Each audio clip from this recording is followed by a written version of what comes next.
So vectors and scalars. Distinguish between the vector and scalar quantity and give example of each. When expressing a quantity, we give that a number and a unit. For example, the Gracia 12 kg. This expresses the magnitude of the quantity.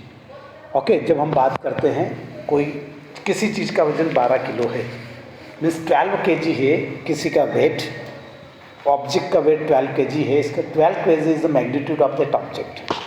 Some quantities also have the direction. A quantity that has both a magnitude and the direction is called a vector.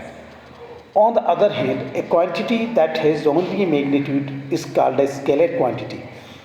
जिसमें सिर्फ magnitude की ज़रूरत है, direction का कोई determination नहीं है, वो आपका क्या कहलाएगा, वो स्केलर क्वांटिटी कहलाएगी. Vectors are the represented in the print as bold as and italicised characters. जो वेक्टर्स हैं उनको इटैलिसाइज्ड और बोल्ड में डेनोट किया जाता. Below is a table listing some vector and the scalar quantity. यहाँ पर टेबल दी स्केलर एंड वेक्टर क्वांटिटी के एग्जांपल्स हैं. Speed is a scalar quantity. There is no need to have the direction in speed, but velocity is the vector quantity. Temperature, a scalar quantity. Acceleration, vector quantity. Distance, a scalar quantity, while displacement is vector quantity. Area, a scalar quantity, while the force is the vector quantity. Entropy, a scalar quantity. Momentum, vector quantity. Volume, a scalar quantity. And drag, the vector quantity. Okay, so that is determine the sum of the difference of the two vectors by a graphical method. हम सीधे से आ जाते हैं कि if we have the two vectors, हमारे पास two vectors हैं, है ना, और उन two vectors को हमको sum करना है, जोड़ना है. The difference of the two vector, पहले हम difference सीखेंगे, फिर sum सीखेंगे. When adding vectors, we need to take both the magnitude and direction into account. सबसे बड़ी बात है कि जब हम एडिंग करने जाएंगे तो हमको डायरेक्शन और मैग्नीट्यूड दोनों का ध्यान रखना पड़ेगा. Often we will have the situations where two vectors have the opposite directions. In this case, देखिए सबसे बड़ी बात है कि यहाँ अगर दो वेक्टर्स है वो अपोजिट डायरेक्शन में, एक का डायरेक्शन इधर है, एक लेफ्ट साइड में है, एक का डायरेक्शन राइट साइड में है. Okay, so what happened? In this case, we simply subtract the smallest magnitude from the largest one. हम simply क्या करेंगे, जिसका magnitude smallest होगा उसको largest one में से minus कर देंगे, subtract कर देंगे. Okay, this demonstrated in figure 1.3.1 below.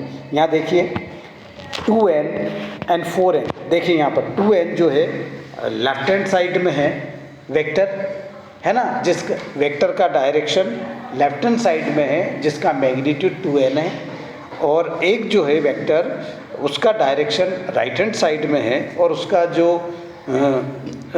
Magnitude है वो 4n है.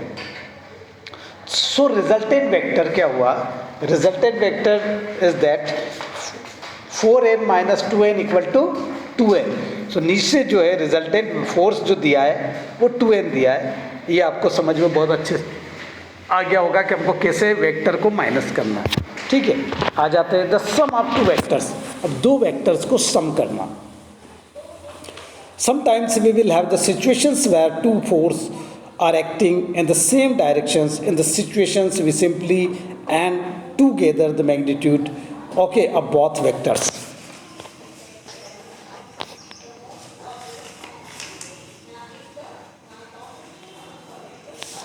Okay, both vectors. This demonstrated in the figure 1.3.2 below. यहाँ पर फिगर दिया, देख लीजिए आप. फोर्सेस से आपका 2n सेम डायरेक्शन में है, मैग्नीट्यूड उसका एक वेक्टर है जिसका 2n और एक का 4n है ना, और रिजल्टेंट फोर्स हो गया 6 है. सो द कॉन्कुरेंट वेक्टर्स है, resultant force of two concurrent vectors. अब adjacent vectors. In certain situations, we will need to work out the angle between two adjacent vectors. जब adjacent की बात होती है तो उसमें एंगल आ जाता है. In order to do this, graphically we draw a scale diagram with the tail of the one vector. एक वेक्टर जो है 4n वेक्टर है, हमारा एग्जाम्पल क्या चल रहा है, फिगर में देखिए 4n एंड 2n है। तो एक वेक्टर की जो जिधर एरो है वो हेड है वेक्टर का, और जिधर पॉइंट है वो टैल है ना। जिधर विदाउट विदाउट एरो जो है वो टैल है।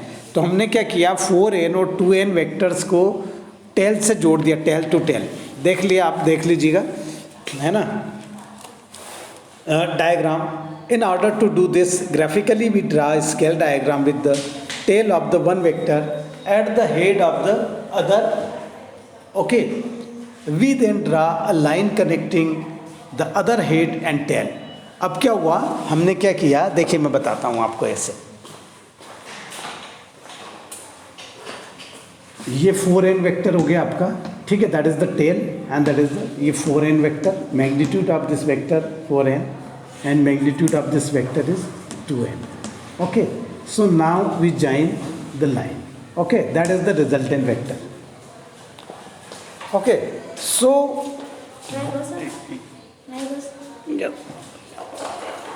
so here is the you can look at 4, the resultant vector is the 4.54. इसको निकालेंगे, how कैसे निकलेगा, ये निकलेगा। Alternatively we can use trigonometry से यूज होगा परपेंडिकुलर और base, generally trigonometry for a faster and more accurate result. This is demonstrated in figure 1.3.4 या okay. So that is the what happen, the theta you know very well about, in the right angle triangle that is the angle opposite the 90 degree will be the theta. Okay, so that is the v cos theta and v sin theta. So that is the resultant vector in the center. Okay, so trigonometrical method of the solving adjacent vector. Scalar multiplication, अब बात आ जाती है किसकी, scalar multiplication की। We can also multiply and divide vectors by scalar. When doing so we follow a set of the rules. हमें कुछ rules follow करना पड़ेगा। Multiplying by 1 does not change a vector. सबसे बड़ी बात है कि किसी भी वेक्टर में अगर 1 का मल्टीप्लिकेशन होगा तो उस वेक्टर का मैग्नीट्यूड चेंज नहीं होगा। v है तो 1v हो जाएगा। Multiplying by 0 gives the null vector. अगर आपने 0 से किसी वेक्टर को मल्टीप्लाई कर रहे हैं, इसका मतलब है कि वो 0 वेक्टर हो जाए, 0 इंटू 0, ठीक है। Multiplying by -1 gives the additive inverse. जैसे ही आप किसी को मल्टीप्लाई करेंगे -1 से किसी वेक्टर को, तो वो -v हो जाएगा, मीन्स वो एडिटिव इनवर्स हो जाएगा, ठीक है। लेफ्ट डिस्ट्रीब्यूटिविटी, लेफ्ट, इसमें अब डिस्ट्रीब्यूशन जो लॉ है वो लेफ्ट लगेगा और राइट लगेगा, ठीक है। c plus c plus D into V equal to C V plus D V. Right distributivity होगी c v plus W equal to C V plus C W. देखिए इसमें एक बहुत ज़बरदस्त बात है कि अगर आपने किसी वेक्टर को c प्लस डी और वेक्टर यहाँ पे जोड़ रहा है तो ये सी वी प्लस डी वी होगा, और अगर ये v पहले जुड़ रहा है तो ये हो जाएगा v c plus v t. मतलब इसमें आर्डर वाला जो है आपका, है ना, कम्यूटेटिव लॉ नहीं लगेगा, डिफरेंस आ जाएगा। आगे समझ में। एंड इसको राइट डिस्ट्रीब्यूटिव बोलेंगे, डिस्ट्रीब्यूटिविटी, एसोसिएटिविटी, इसमें भी सेम थिंग होगी, C D into V equal to C D V. देखिए scalar multiplication is demonstrated in figure V. ये सब स्केलर मल्टीप्लिकेशन था, है ना, एक वेक्टर के अंदर दूसरे का। तो क्या हुआ, जैसे 2 इंटू वी किया तो 2v हो गया, है ना, -1 इंटू वी किया तो -v हो गया।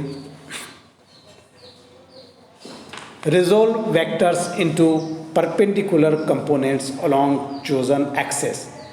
When working with adjacent vector they do not form a 90 degree angle. It is often useful to break certain vectors into the components vectors so that they are concurrent with the other vectors. देखिए ऐसा भी होगा, हमेशा 90 degree का angle थोड़ी बनेगा, कभी कभी विदाउट 90 डिग्री बनेगा, तो आप कैसे उसको ऐड करोगे? To do this we draw 2 vectors. हम 2 वेक्टर ड्रा करेंगे, one horizontal and the other is vertical. एक हॉरिजॉन्टल करेंगे और एक वर्टिकल करेंगे. To our plan of reference, मतलब हमारा जो प्लेन है उसके रेफरेंस में, We then use trigonometry to work out the magnitude of each new vector. और इसमें हम क्या करेंगे, हर न्यू वेक्टर के लिए ट्रिग्नोमेट्री का यूज़ करके उसका मैग्नीट्यूड निकालेंगे, जैसे नीचे फिगर में दिया हुआ है। ठीक है, देखिए पुशिंग ये दे रखा है इसमें, इस तरीके से ये बता रहा है कि सरफेस ये है, इस ऑब्जेक्ट का वेट इतना है W, और इसको इस तरफ से इधर से पुश कर रहे हैं, सरफेस इसको इस तरफ से फोर्स लगा रही है और ऊपर से ऐसे P फोर्स से पुश किया जा रहा है। तो यहाँ पे हमारे पास टू जो है ट्रायंगल बन रहे हैं, है ना। वो नेक्स्ट वाली स्लाइड में मेरे आप देख लेंगे इसको, तो बिल्कुल समझ में आ जाएगा, बहुत अच्छे से समझ में आ रहा है ये। और इस तरीके से ये इंक्लाइन प्लेन का है, component forces of the block one है, स्लोप। तो ये आपका हो गया